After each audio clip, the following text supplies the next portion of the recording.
আমি এবং আমার পুরো টিম তারা সেন্টারে বালিশ ছাড়া ফ্লোরে ঘুমাই। সেন্টারে 2টা অথবা 3টা বালিশ আছে। তো একদিন আমরা বালিশ ছাড়া ঘুমিয়ে আছি। ওসমান ভাই রাতে অল্প কিছুক্ষণ সময় ঘুমান, তো জোর করেই তার মাথার নিচে বালিশটা দিয়ে আসছি। সকালবেলা উঠে দেখি যে আমার মাথার নিচে বালিশ, ওসমান ভাই আমার পাশে ফ্লোরে ঘুমিয়ে আছেন, তার মাথার নিচে কিছু নাই। গত পরশুদিন বাসায় যাচ্ছিলাম, তার আগে ওয়াশরুমে এক বালতি জামা কাপড় ভিজিয়ে রেখেছি, ধোয়ার সময় পাই নাই। আধা ঘন্টা ধরে ওসমান ভাই ওয়াশরুম থেকে বের হচ্ছে না, নক করতেছে বাইরে থেকে, ভাই কি অবস্থা। আমার সেই সমস্ত জামা কাপড় সেই ওসমান হাদি ধুয়ে এর পরে দেখি যে সে শুকাতে দিয়ে যাচ্ছে। আমাদের চোখে কি আপনারা কোনো অশ্রু দেখতে পান নাকি আগুন দেখতে পান? আমাদের চোখে কি অশ্রু থাকবে নাকি আগুন থাকবে? সেই আগুনের পরাজয়ী শক্তিকে ধ্বংস করে দিতে আমরা সবাই একতাবদ্ধ হব। শোনেন ভাই, ওসমান ভাই আর অন্য কেউ হবে না। আমরা মাঝে মধ্যে অনেকেই বলবার চেষ্টা করি, এক হাদি চলে গেলে লক্ষ হাদি জন্ম নিবে। হয়তো আদর্শের দিক থেকে লক্ষ হাদি জন্ম নিবে, কিন্তু যোগ্যতায় ওসমান হাদি হওয়াটা আসলেই খুব কঠিন। আজকে এখানে আসলে গরম গরম বক্তব্য দেওয়ার মতো মন মানসিকতায় আমি সহ আমার পুরো টিম কেউই নেই। শুধু ওসমান হাদি কে সেইটা আপনাদেরকে একটু স্মরণ করিয়ে দিতে চাই। ওসমান হাদি 5 তারিখের পরবর্তী সময়ে উঠে আসা কোনো নেতা নয়। ওসমান হাদি তার পুরো জীবনই কেটেছে আন্দোলন এবং সংগ্রামের মধ্য দিয়ে, তাকে যারা চেনেন আপনারা জানেন। ওসমান হাদি তার শিক্ষা জীবনের প্রতিটি পর্যায়ে তিনি এই আন্দোলন সংগ্রাম তার নিজ নিজ জায়গা থেকে চালিয়েছেন। আমরা সবাই এখানে যারা উপস্থিত হয়েছি, আমরা সবাই চাই ওসমান হাদি ভাইকে আল্লাহ তাআলা হায়াতে তাইয়্যিবা নসিব করেন। ওসমান হাদি ভাই কি তার পরিবারের জন্য কিছু করেছেন? ওসমান হাদি ভাই কি তার নিজের জন্য কিছু করেছেন? ওসমান হাদি ভাই সবসময় বলতো বাংলাদেশের স্বাধীনতা এবং সার্বভৌমত্বের কথা। ওসমান হাদি ভাইয়ের কণ্ঠে আমরা সবসময় ইনসাফের কথা শুনতে পাইতাম। অনেকেই ওসমান হাদি ভাইকে বিভিন্ন ভাবে পট্টে করার চেষ্টা করেন যার যার জায়গা থেকে। একই সাথে ওসমান হাদি যেভাবে বাংলাদেশের আপামর জনসাধারণের নেতা হয়ে উঠছেন, ঠিক তেমনি ভাবে ওসমান হাদি তার পরিবারের কতটা খেয়াল রাখেন আপনারা হয়তো কেউ জানেন না। আপনাদেরকে 2টা ঘটনা বলি। আমি এবং আমার পুরো টিম তারা সেন্টারে বালিশ ছাড়া ফ্লোরে ঘুমাই। সেন্টারে 2টা অথবা 3টা বালিশ আছে। তো একদিন আমরা বালিশ ছাড়া ঘুমিয়ে আছি। ওসমান ভাই রাতে অল্প কিছুক্ষণ সময় ঘুমান, তো জোর করেই তার মাথার নিচে বালিশটা দিয়ে আসছি। সকালবেলা উঠে দেখি যে আমার মাথার নিচে বালিশ, ওসমান ভাই আমার পাশে ফ্লোরে ঘুমিয়ে আছেন, তার মাথার নিচে কিছু নাই। গত পরশুদিন বাসায় যাচ্ছিলাম, তার আগে ওয়াশরুমে এক বালতি জামা কাপড় ভিজিয়ে রেখেছি, ধোয়ার সময় পাই নাই।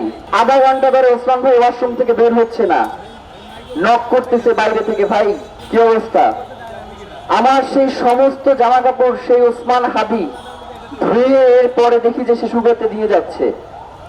সুতরাং ওসমান হাদির সাথে আমাদের যেই সম্পর্ক তৈরি হয়েছে সেইটা কোনো রক্তের সম্পর্ক নয়। অনেক সময় রক্তের সম্পর্কে ছাড়িয়ে অনেক সম্পর্ক তৈরি হয়ে যায়। ওসমান হাদি ভাই সবসময় একটা কথাই বলেছেন যে আমি যেই মানুষকে সবসময় ধারণ করি তিনি হচ্ছেন আমার দেশ পত্রিকার মজলুম সম্পাদক মাহমুদুর রহমান। এবং মাহমুদুর রহমানও সব জায়গায় গিয়ে বলেন যে আমার একটা ছোট ভাই আছে, তার নাম ওসমান হাদি। গত 2 দিন আগেও সেন্টারে আমরা কথা বলছিলাম, বলছিল যে ফুয়াদ ভাইয়ের উপরে যে ন্যাক্কারজনক ঘটনা তারা ঘটিয়েছে, আমি আমার পুরো টিম নিয়ে যাব যদি ওর বাপের সাহস থাকে আমার সামনে এসে যেন দাঁড়ায়। ওসমান ভাই বলতেছিল যে হাসনাতরে নিয়ে আমার খুব দুশ্চিন্তা হয়, আল্লাহ না করুক করে কখন কি করে ফেলে। হাসনাতরা যদি মরে যায়, হাসনাতদের যদি কিছু হয়ে যায়, তাহলে আমি ওসমান হাদি একার জন্য এই লড়াই, এই সংগ্রাম চালিয়ে যাওয়া খুব কঠিন হবে। ওসমান হাদি বাংলাদেশকামী সকল জনতাকে ধারণ করত। সুতরাং বাংলাদেশের সকল জনগণের কাছে আমাদের একটা আবেদন থাকবে, আপনারা ব্যক্তিগতভাবে ওসমান হাদিকে নিয়ে যে ঘৃণ্য রাজনীতি রয়েছে সেটি করবেন না। ওসমান হাদিকে আপনারা বাংলাদেশের কণ্ঠস্বর মনে করুন।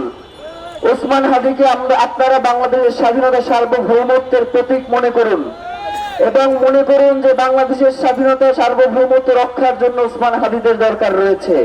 সুতরাং সকল রাজনৈতিক ভেদাভেদ ভুলে আমরা কিভাবে ওসমান হাদি যে আদর্শ ধারণ করতে, সেই আদর্শে উজ্জীবিত হয়ে আমাদের লড়াই চালিয়ে যেতে পারি, সেই প্রচেষ্টা আমরা যেন করতে পারি।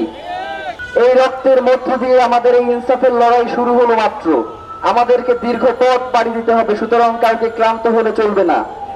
আমরা সবাই যাতে একতাবদ্ধভাবে এই লড়াই সামনের দিকে নিয়ে যেতে পারি, কাঁধে কাঁধ মিলিয়ে, আমরা সেজন্য বাংলাদেশের প্রশ্নে দল মতাদর্শ আলাদা থাকতেই পারে, কিন্তু বাংলাদেশের প্রশ্নে যাতে আমরা আপোষী হই, আমরা যাতে কোনোভাবেই দিল্লির দাবিদারি আমরা মেনে না নেই, আমরা যাতে কোনোভাবেই দিল্লির সেই রাঙা চোখকে আমরা ভয় না পাই, আমরা যাতে কোনোভাবেই আওয়ামী লীগকে বাংলাদেশের রাজনীতিতে শুধু ভোটের জন্য প্রশ্রয় না দেই। যে আওয়ামী লীগ 4 বছরের রিয়া গোপের গুলি করে তার মাথায় ওপর করে ফেলেছে এবং সর্বশেষ ওসমান হাদি ভাইয়ের অবস্থা তো আপনারা জানেনই। আমাদের ইনকিলাব মঞ্চ টিম, আমরা মনে করি বাংলাদেশের আপামর জনসাধারণ আমাদের সাথে রয়েছেন, কারণ ইনকিলাব মঞ্চ টিম শুধুমাত্র 51 সদস্যের নয়। আমরা তো মনে করি ইনকিলাব মঞ্চের এই টিম 56,000 বর্গ মাইলের 20 কোটি মানুষের। সুতরাং এই ইনকিলাব মঞ্চকে আগলে রাখার দায়িত্ব আপনাদের, ইনকিলাব মঞ্চকে এগিয়ে নিয়ে যাওয়ার দায়িত্ব আপনাদের। আল্লাহ তাআলা ওসমান হাদিকে ইনশাআল্লাহ হায়াতে তাইয়্যিবা নসিব করবেন, এমনটাই আমরা প্রত্যাশা রাখি। সুতরাং ওসমান হাদি, আপনারা জানেন যে ঢাকা 8 আসন থেকে নির্বাচন করছেন। আমরা ওসমান হাদির হয়ে আপনাদের কাছে বিনীত অনুরোধ করতে চাই। ওসমান হাদি বলেছেন, আমার যদি মৃত্যু হয়ে যায়, ইনসাফের এই লড়াই আমাদেরকে থামানো যাবে না। সুতরাং এইখানে দাঁড়িয়ে ভোটের কথা বলবো আমার জন্য অত্যন্ত কষ্টকর। এরপরে দাঁড়িয়ে একটা কথা বলি, সেটা হচ্ছে ওসমান হাদির এই ঢাকা 8-এর দায়িত্ব আপনাদের।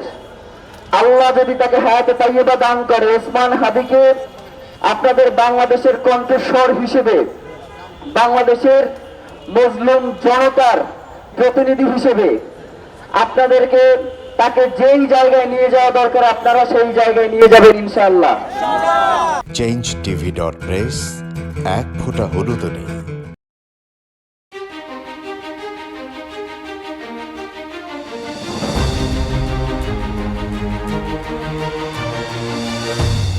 পহেলা জানুয়ারি 2026 ইউটিউব জার্নালিজমের অগ্রদূত changetv.press সংগ্রাম মুখর 7 বছর পেরিয়ে পা দেবে গৌরবান্বিত 8 বছরে। এই আনন্দ প্রহরী সবাইকে নিরন্তর শুভেচ্ছা।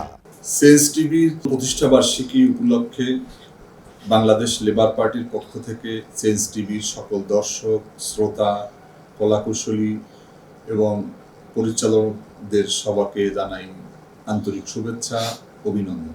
বাংলাদেশের গণমাধ্যমগুলোর দলবাজি এবং তার মালিকদের একচ্ছত্র দালালি এবং হলুদ সাংবাদিকতার কারণে মানুষ সংবাদপত্রকে অবিশ্বাসের জায়গায় নিয়ে এসেছে।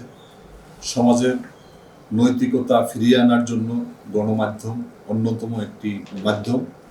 আমরা মনে করি বাংলাদেশের গণতন্ত্র, ভোটের অধিকার, গণমানুষের অধিকার, শ্রমজীবী মেহনতি মানুষের যে ভাগ্যের পরিবর্তনের জন্য গণমাধ্যমের বিশাল ভূমিকা রয়েছে। চেঞ্জ টিভি নামের ভিতরেই অনেক অর্থ রয়েছে। আমরা চেঞ্জ ফর বাংলাদেশ, আমরা বাংলাদেশের জন্য পরিবর্তন চাই, বাংলাদেশের যে বিদ্যমান যে সমাজ ব্যবস্থা তার পরিবর্তন চাই। আমরা একটা নতুন ভোর চাই, যেই ভোরে আমরা দেখতে পাবো বাংলাদেশে কোনো দুর্নীতিবাজ নেই, বাংলাদেশে কোনো চাঁদাবাজ নেই, বাংলাদেশের মানুষ তারা একটা সুন্দর সমৃদ্ধ বাংলাদেশ পেয়েছে। চেঞ্জ টিভির শতবর্ষ হোক, চেঞ্জ টিভি বাংলাদেশের মানুষের হৃদয়ের স্থান করুক এবং চেঞ্জ টিভির উত্তরোত্তর সমৃদ্ধি কামনা করছি। আল্লাহ হাফেজ। changetv.press, এক ফোঁটা হলুদ নেই।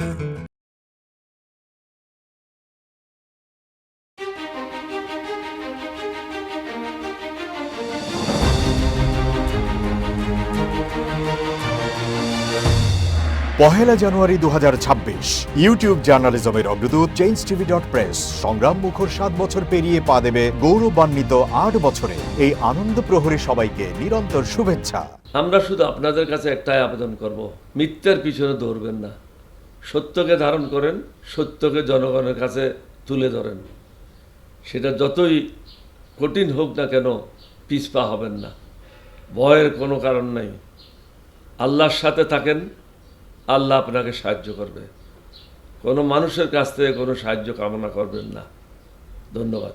চেঞ্জ টিভি.প্রেস, এক ফোঁটা হলুদও নেই।